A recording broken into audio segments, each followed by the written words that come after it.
On the morning of March 19, 1945, the United States aircraft carrier Franklin was steaming toward the Japanese home islands as part of Vice Admiral Mark Mitcher's powerful Task Force 58. The massive American armada, spread across 50 miles of ocean, had one clear objective: to devastate enemy airfields and destroy what remained of the Imperial Japanese Navy before the planned invasion of Okinawa. The Franklin, known affectionately as Big Ben by her crew, was operating just 50 miles from the Japanese coast, closer to enemy territory than any American carrier had ever ventured. What would happen in the next few hours would become one of the most extraordinary survival stories in naval history, and it would all hinge on the controversial decisions of one man, Captain Leslie Garris. Captain Garris was not your typical naval officer. Standing 6 feet 5 inches tall with a commanding presence, he was the first Mustang, a former enlisted man who had worked his way up through the ranks to command an aircraft carrier. This fact alone made him an outsider in a Navy hierarchy dominated by graduates of the Naval Academy at Annapolis. His leadership style was harsh, demanding, and uncompromising. Many of his crew found him difficult, even tyrannical. But on this particular day, his stubborn refusal to accept defeat would mean the difference between catastrophe and salvation for thousands of American sailors. The night before had been exhausting. Task Force 58 had been under constant air attack. The carriers Yorktown, Enterprise, and Intrepid had all sustained damage but continued operations. The Franklin's crew had been called to battle stations 12 times over a 6-hour period, their nerves frayed from the relentless alerts and false alarms.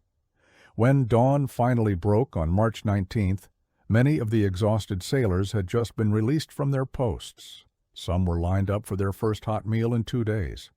Others were trying to catch a few precious moments of sleep. On the Fantail, a burial party was conducting a solemn ceremony, committing to see the body of a sailor who had passed away after consuming denatured alcohol. Before we continue with this incredible story, if you're finding this account as fascinating as I hope you are, please take a moment to hit that like button and subscribe to our channel. Your support helps us bring these important historical stories to light. And please, leave a comment below telling us what aspect of naval history interests you most. Now, let's return to that fateful morning. At 6:55 in the morning, the Franklin turned into the wind and began launching a heavy airstrike against targets on the Japanese mainland. Her flight deck was jammed with fully armed and fueled aircraft, their propellers spinning, ready for launch. 31 planes sat on the flight deck with their engines running. Below, in the hangar bay, 21 more aircraft were being prepared. The ship was, in essence, a floating bomb, packed with aviation fuel, ordnance, and ammunition. It was the most vulnerable moment for any aircraft carrier. Captain Garris stood on the bridge, overseeing the launch operations. One deck below, Rear Admiral Ralph Davison, who had chosen the Franklin as his flagship, monitored the tactical situation from the flag plot. Everything seemed to be proceeding normally. The operations had become routine, even this close to enemy shores. But at 7:03, a message crackled over the radio from the sister carrier, Hancock. Enemy plane closing on you from ahead. Garris immediately called his Combat Information Center. Did they have a contact on radar? Negative. He called the flag plot. Any bogeys? Negative. The captain then alerted his lookouts, telling them to watch the lower edges of the clouds carefully. He ordered his sky control officer to open fire without further orders on any unidentified aircraft. These were the last calm moments Captain Garris would experience for days. At 7:08, a Japanese dive bomber, probably a Yokosuka D-4Y Judy, suddenly appeared out of the overcast clouds. The forward 5-inch and 40mm guns opened fire almost immediately, but it was too late. The plane was too close, coming in too fast. As Garris bent over his intercom, speaking to his officers, two 550-pound semi-armor-piercing bombs fell away from the enemy aircraft. The captain was thrown to the deck by the tremendous explosion. The entire ship seemed to lift out of the water. As Garris struggled to his feet, he turned to his navigator, Commander Steve Jureka, a veteran who had served as intelligence officer on the Hornet during the famous Doolittle raid. "What hit us?" Garris demanded. "A bomb," Jureka replied. "It just went by the bridge." But it wasn't just one bomb. It was two. And in those first few seconds, the Franklin transformed from a powerful instrument of war into a floating hell. The first bomb struck forward, penetrating the flight deck on the center line and detonating in the hangar deck below. The explosion was catastrophic. It blew the forward elevator upward, knocked out the Combat Information Center, and started raging fires throughout the forward section of the ship. The second bomb was even worse. It hit amidships among the densely packed aircraft on the flight deck, detonating above the hangar deck. The blast knocked out the after elevator and ruptured the aviation fuel system. What happened next was beyond imagination. The aviation gasoline vapor exploded, creating a firestorm that swept through the hangar deck, ending the lives of all but two crewmen in that space instantly. The explosion blew through 5 decks simultaneously. On the flight deck, fully armed and fueled aircraft erupted in flames. Propellers from exploding planes chopped other aircraft into pieces. 17,000 gallons of aviation fuel ignited, creating rivers of fire that flowed across the deck and down into the ship's interior. Secondary explosions began almost immediately as bombs cooked off in the intense heat. Tiny Tim rockets, 10 feet long with warheads capable of penetrating a battleship, began launching in random directions. These Tiny Tim rockets created scenes of absolute terror. They shot straight up the flight deck, forcing men to try desperately to find cover where there was none. Witnesses later said sailors were trying to dig foxholes in the steel deck with their noses. The rockets fired in all directions, some shooting horizontally across the deck, others plunging down through the ship. One Tiny Tim penetrated down to the 3rd deck and embedded itself in a bulkhead, rocking back and forth, but miraculously not exploding. When Garris learned of this, he gave a simple order: leave it alone, don't touch it. The destruction was total and instantaneous. 11 of 12 pilots from Marine Fighting Squadron 214, the famous Black Sheep Squadron once led by Pappy Boyington, were wiped out in their ready room in seconds. 200 sailors waiting in line for breakfast simply ceased to exist when flames swept through the crew's mess. The Combat Information Center was destroyed. The ship's communication systems were wrecked. Fire mains ruptured. Power failed throughout large sections of the vessel. Captain Garris stood on his bridge, surrounded by thick black smoke, watching his ship tear itself apart. By his own later admission, he was furious. "I was king on that ship," he would recall. "There were bombs exploding all over the place, and I was so mad at what they were doing to my ship." His first instinct was to maneuver to safety. He ordered right full rudder, intending to put the wind on the port side to blow the flames away from the aircraft still on the after flight deck. But the smoke on the bridge was so thick he couldn't see that the after section was already engulfed in flames. Navigator Jureka recommended turning in the opposite direction. Garris, recognizing his error, immediately reversed course and reduced speed. The Franklin Big Ben was no longer fighting Japan. She was fighting for her very survival. In the first 30 minutes after the attack, 126 secondary explosions racked the carrier. Each explosion killed more men, spread more fire, caused more damage. The ready ammunition in gun mounts and turrets began cooking off. The ship developed a list that grew steadily worse, reaching 13 degrees. Witnesses on other ships in the task force watched in horror, certain the Franklin was doomed. Garris ordered the ship's ammunition magazines flooded, a standard procedure to prevent a catastrophic explosion that would break the ship's back and send her to the bottom. But when the valves were opened, nothing happened. The fire mains had been severed by the explosions. The magazines remained dry, packed with tons of explosives, with fires burning closer every minute. If the flames reached the main magazine, the Franklin would simply cease to exist. By 10 o'clock in the morning, the situation had deteriorated to the point of desperation. The smoke and heat in the engineering spaces had become unbearable, reaching 200 degrees in some areas before the gauges cracked. Men in the engine rooms and fire rooms were passing out from heat exhaustion. They were ordered out, and when they left, the Franklin lost all power. The massive carrier went dead in the water, drifting helplessly just 52 miles from Japan, trailing smoke that could be seen for miles. It was at this point that Rear Admiral Davison made his way to the bridge. The admiral needed to transfer his flag to another carrier to continue directing his task group's operations. Could Garres get a destroyer alongside to take off the admiral and his staff? Garres called in the destroyer Miller, commanded by Lieutenant Commander Dwight Johnson, and rigged a line to transfer the flag officers. Just before he left, Admiral Davison made a suggestion. He thought it was about time to abandon ship. His chief of staff, who had served with Garres before, was more direct. "I suggest you abandon her over the starboard bow." What happened next would define Captain Garres's career and determine the fate of everyone still aboard the Franklin. In that moment, with his ship dead in the water, on fire from bow to stern, with the main magazine in danger of exploding at any second, with hundreds already deceased and hundreds more wounded, 50 miles from an enemy coast bristling with airfields, Captain Leslie Garres made a decision that many considered reckless, even insane. He refused to abandon ship.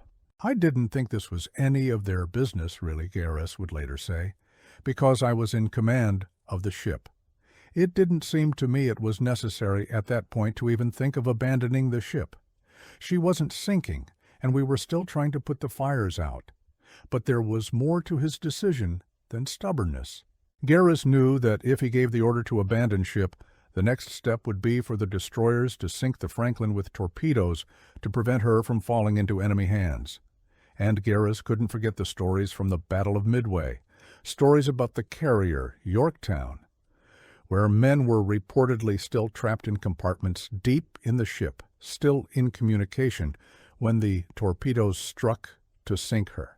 The captain knew there were hundreds of men trapped below decks on the Franklin, men who hadn't been able to get out yet. He was not about to send them to the bottom when there seemed a reasonable chance of saving the ship. Admiral Davison and his staff transferred to the destroyer and departed for the Hancock. Vice Admiral Mark Mitcher, commanding the entire task force from his flagship Bunker Hill, sent a signal giving Garres permission to abandon the Franklin. But Garres ignored it. Instead, he asked for anti-submarine protection and combat air patrol. Then he went back to work trying to save his ship. The light cruiser Santa Fe, commanded by Captain Harold Fitz, approached the burning carrier. What Fitz did next was an act of extraordinary seamanship and courage. He brought his cruiser right alongside the Franklin, literally skin to skin, the two ships touching. This was an incredibly dangerous maneuver. Just a few months earlier, during the Battle of Leyte Gulf, the light cruiser Birmingham had come alongside the burning carrier Princeton. When Princeton exploded, 244 men aboard Birmingham were lost instantly. Everyone in the fleet knew what could happen. But Captain Fitz held his position. Using his engines to maintain position alongside, Fitz kept the Santa Fe pressed against the Franklin for 3 hours. His crew fought fires on the carrier with their hoses. They set up ladders and boards connecting the two ships. Wounded men were carefully brought across.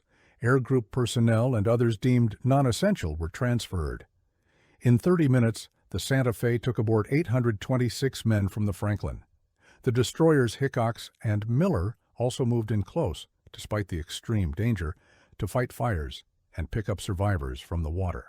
When the Santa Fe finally pulled away, approximately 710 men remained aboard the Franklin, 106 officers and 604 enlisted sailors.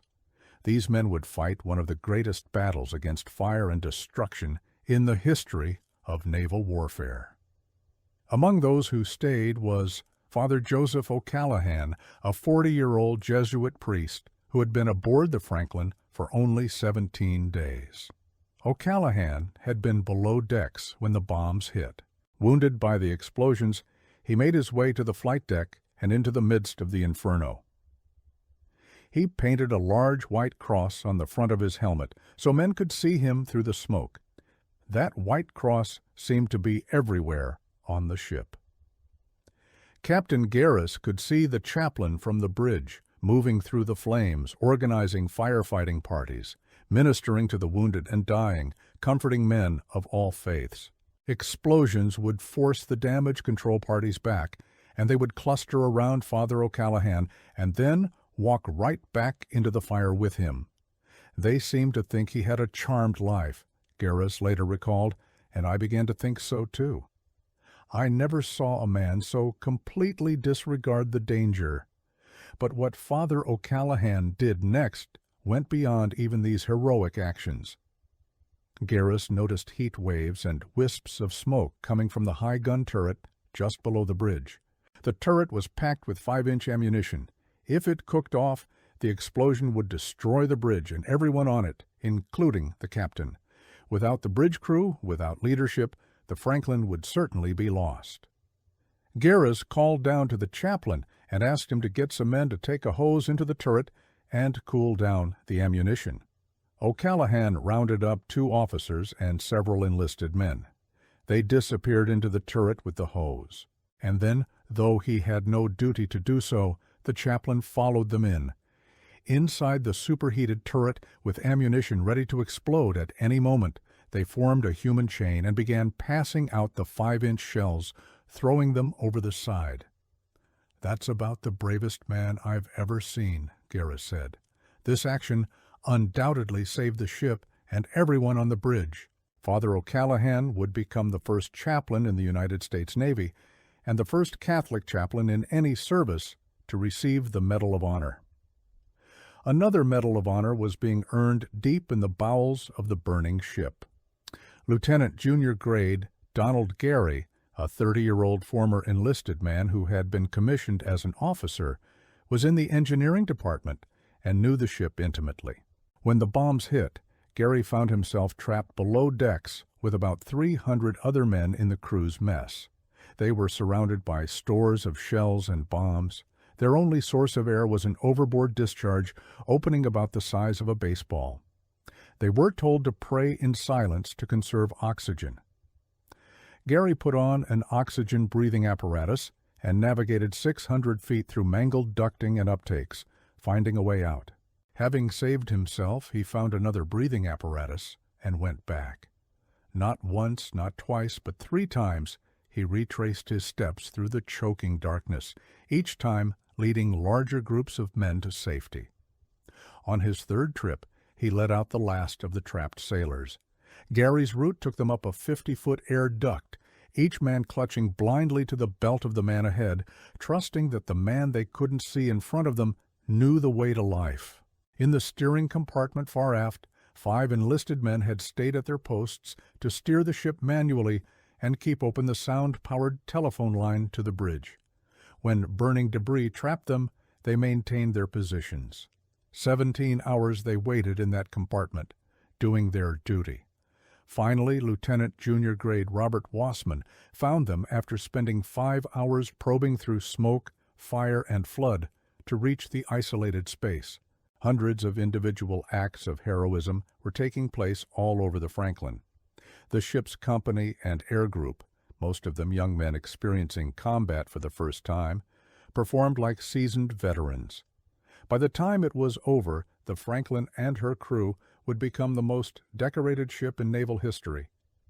Garris remembered one moment when an unnamed enlisted man below got word to him that he could transfer 13,000 gallons of oil and water to correct the list. "Do it, for God's sake," Garris told him. The man did it, and the list stabilized. Otherwise, Garris believed, they might have capsized. But the captain was never able to identify who that sailor was. By noon, the crew had brought most of the fires under control. The list was steady at 13 degrees. All the wounded had been evacuated.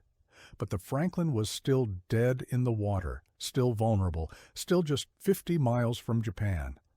Squadrons of Japanese bombers launched from nearby airfields to finish off the crippled carrier. 50 aircraft came hunting for the Franklin. The combat air patrol from other carriers intercepted them, destroying all but 5 of the attackers. But one Japanese dive bomber got through. At 12:54, another Judy dove toward the Franklin, releasing its bomb before the amateur gunners on the carrier, most of the regular gun crews having been lost, managed to shoot it down. The bomb missed by 200 yards. The Franklin had survived again. The heavy cruiser Pittsburgh approached and took the Franklin under tow. Getting the tow line aboard with no power was an extraordinary feat. Executive Officer Commander Joseph Taylor was on the forecastle with a crew made up mostly of steward's mates, African-American mess attendants.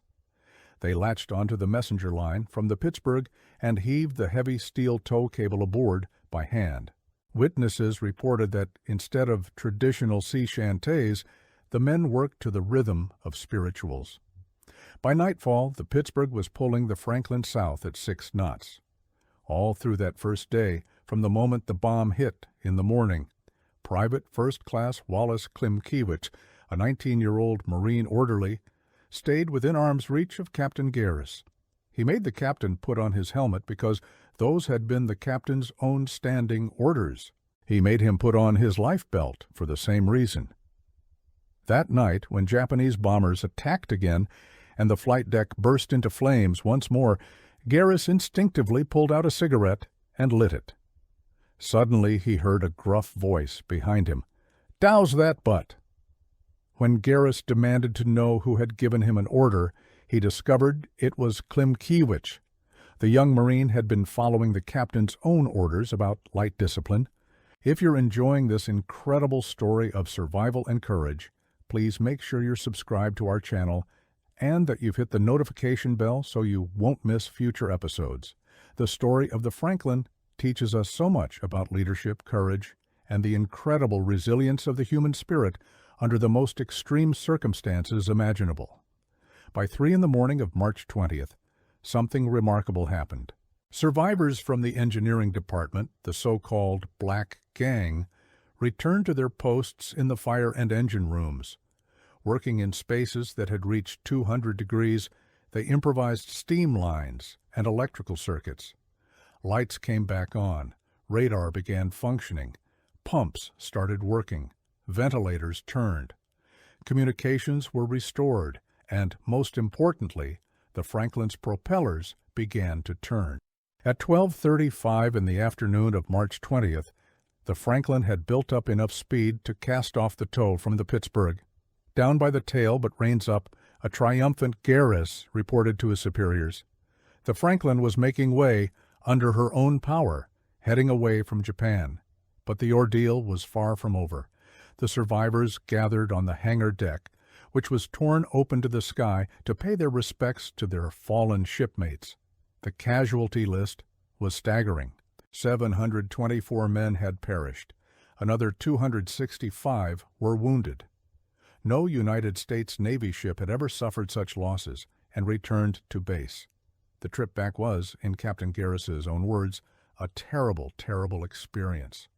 There were so many casualties, so many bodies so badly burned they couldn't be identified. The ship had no time for individual burial services.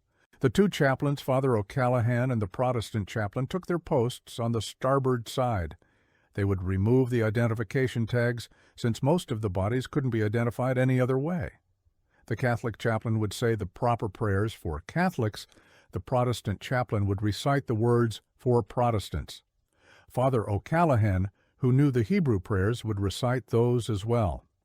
Then the remains went over the side. Sometimes there were just parts of bodies. It had to be done because the ship was heading into warmer weather, and there was no other choice. It was terrible. Captain Garris later admitted something he had never told anyone except his wife. During the worst of the attack, with bombs exploding all around, hell breaking loose in every direction, he suddenly heard a voice inside his head repeating the 23rd Psalm, "The Lord is my shepherd," which he hadn't thought about since he was a child in Sunday school. He heard it repeated perfectly, word for word, and he knew that everything would be all right. The Franklin made her way to Ulithi, the advanced fleet anchorage in the Caroline Islands. When she arrived, taking her place in line with the other ships, the entire fleet was astonished. They couldn't believe the Franklin was still afloat. But then something that infuriated Garrus began to happen. Other ships started stripping equipment from the Franklin, taking anything they could use. They were essentially cannibalizing his ship. Garrus put a stop to it. He needed to get the Franklin somewhere out of Ulithi. Before departing, Garrus asked the port captain for cutting torches and oxygen. He wanted to start removing the wreckage. They refused, claiming the equipment was needed at Ulithi, but they made a mistake. They left a barge alongside overnight, and that barge contained gas cylinders and cutting torches. Garrus's impression was that some of the chiefs, including a man named Red Morgan, made what he called a midnight requisition. When the Franklin sailed the next day, all that equipment was aboard. At Ulithi, the Franklin reclaimed part of her crew, men who had gone over the side during the attack and been picked up by other ships. More survivors rejoined at Pearl Harbor. For the long voyage home, the carrier mustered only 704 men and officers. They dubbed themselves the 704 Club and went to work cleaning up their battered ship. And here is where Captain Garrus made another decision that many considered harsh, even cruel, but which he believed was necessary. All the way from Japan to Ulithi to Pearl Harbor to Panama to New York, Garrus worked his reduced crew from sunup to sundown. He drove them relentlessly, cleaning, repairing, removing wreckage, restoring order to the ship. Some thought he was being a tyrant, a Simon Legree. But Garrus had a purpose. His crew had seen hundreds of their shipmates perish, had witnessed horrors no young men should ever have to see. Many had survived the kamikaze attack in October and were now dealing with a second catastrophe. If Garrus didn't keep them so busy that at night they were dead tired and exhausted, he believed he would arrive home with a crew of mental cases. He wanted them to fall into their bunks each night, too tired to think, too tired to relive the nightmare.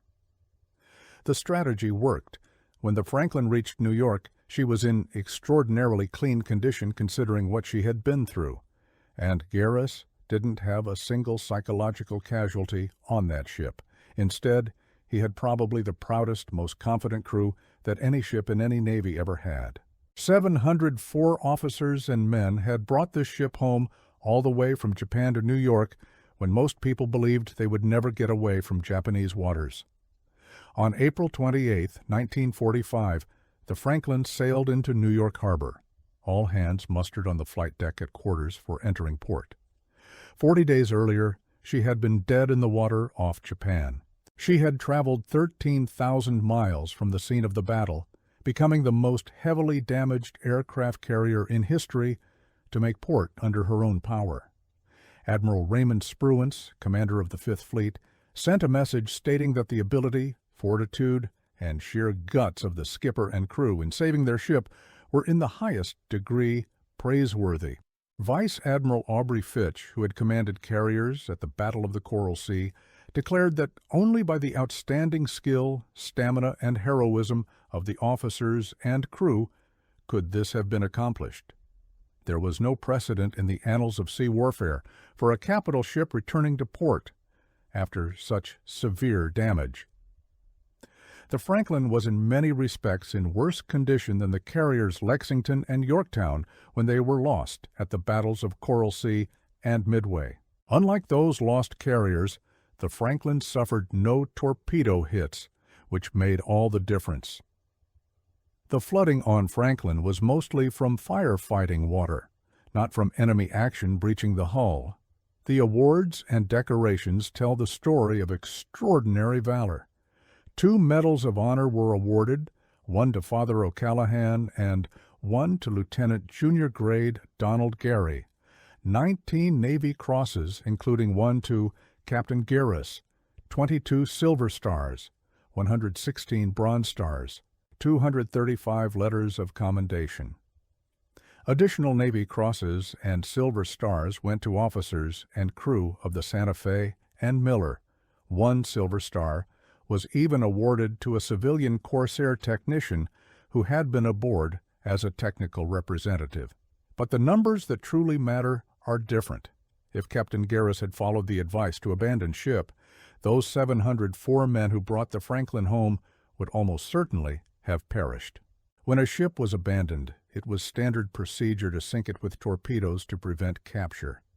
The men still trapped below decks, including those 300 saved by Donald Gary, the 5 in the steering compartment, and hundreds of others in isolated spaces throughout the ship, would have gone to the bottom.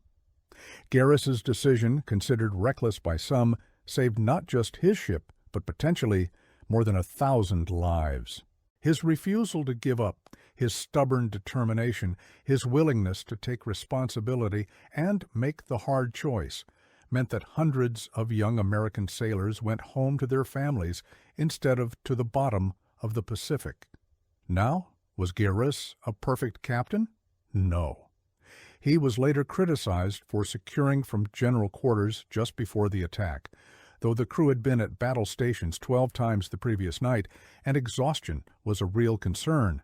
He was criticized for not sounding battle stations immediately at the first warning, though the warning gave only a few minutes' notice. Most controversially, he wanted to press charges against men who had gone over the side, accusing them of desertion, though these accusations resulted in public outcry and all charges were dropped. Garris's leadership style has been described as toxic. He was known as a strict disciplinarian whose autocratic methods were disliked by many of his crew.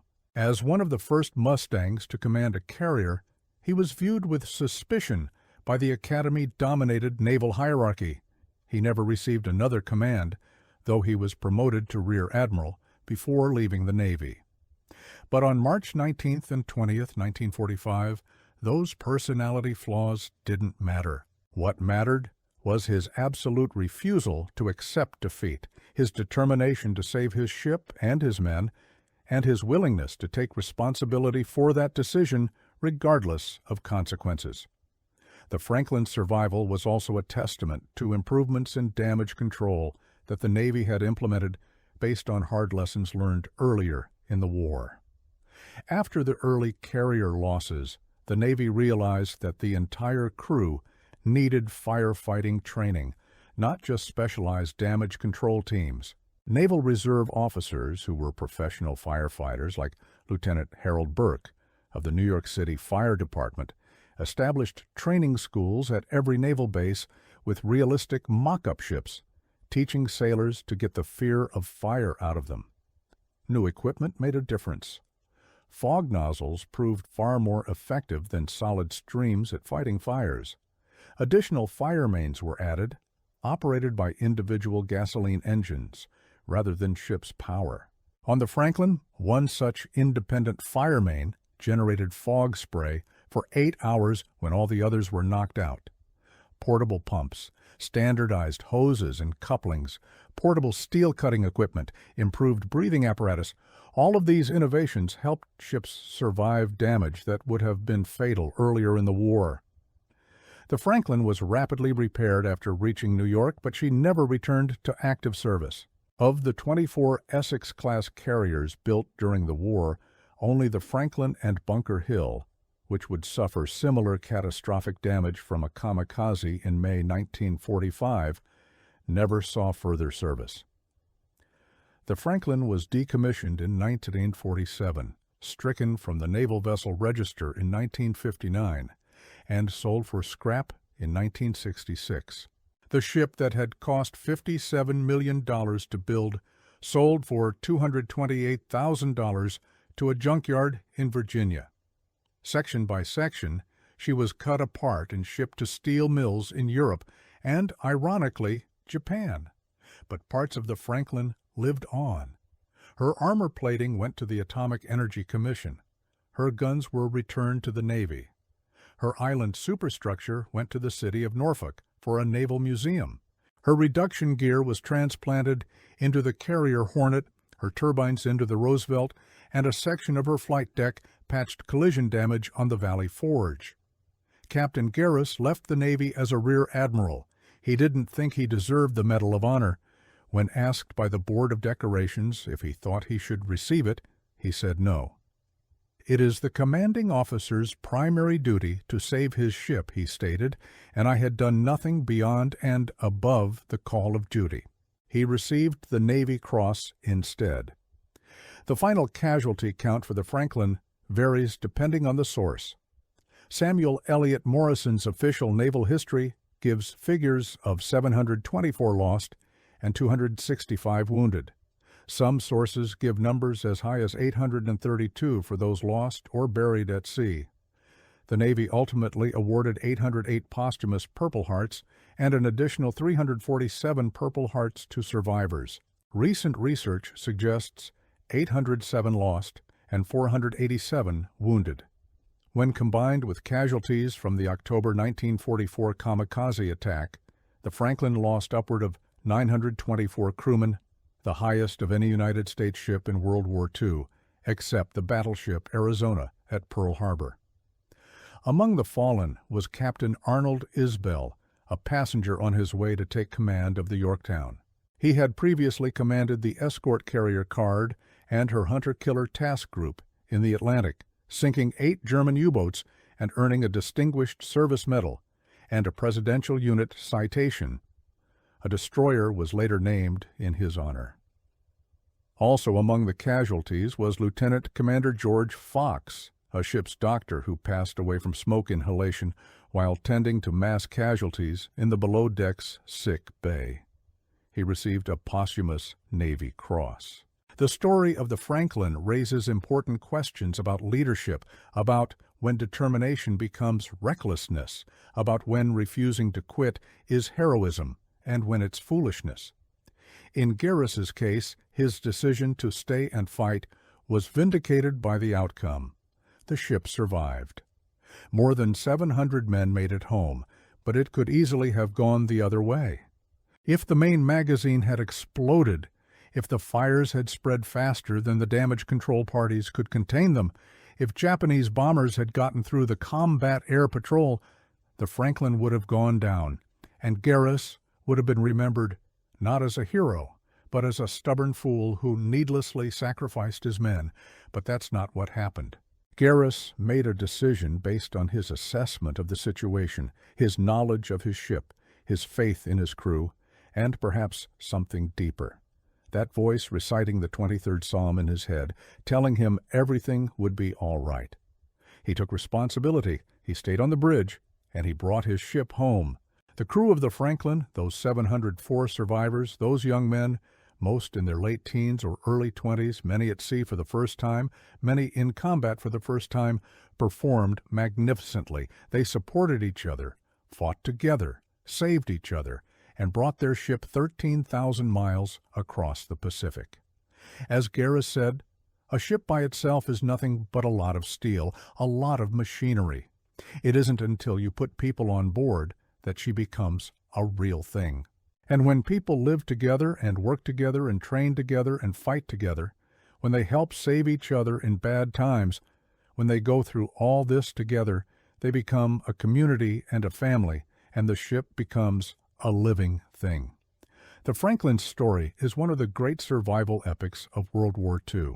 It demonstrates the importance of damage control training, the value of improved equipment and techniques, the critical nature of leadership in crisis, and above all, the incredible courage and resilience of ordinary young Americans when faced with extraordinary circumstances.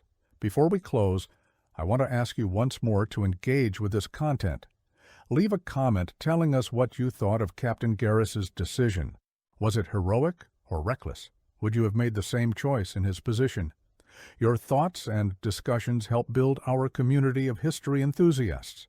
And please, share this video with anyone interested in naval history or stories of courage under fire. Captain Leslie Garris passed away in 1973 at the age of 75. In his later years, he worked as an executive in the tuna fishing industry and in labor relations. He never sought glory for what he did aboard the Franklin. He believed he was simply doing his duty as a commanding officer. The men of the Franklin, those who survived and those who didn't, deserve to be remembered.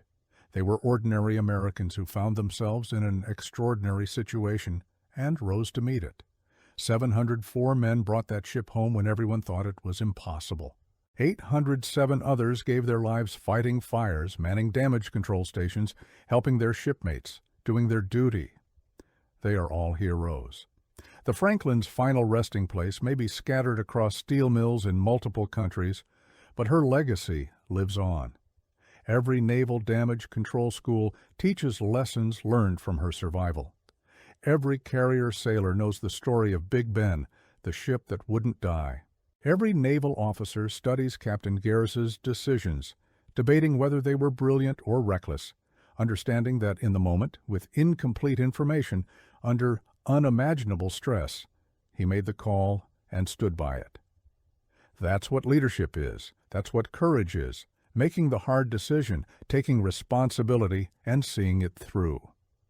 On March 19, 1945, Captain Leslie Garris made what many considered a reckless decision. He refused to abandon ship. He refused to give up. He refused to send hundreds of trapped men to the bottom of the Pacific. And because of that decision, more than 700 American sailors came home to their families. The ship that wouldn't die earned her nickname through the collective efforts of hundreds of brave men, but it all started with one captain's refusal to accept defeat. That's the story of the USS Franklin, and that's how one captain's controversial damage control plan saved thousands of sailors' lives. Thank you for watching. Please subscribe, like, and share this video. And most importantly, never forget the courage of the men who served aboard the Franklin and all the other ships of the United States Navy during World War II. Their sacrifices secured the freedom we enjoy today.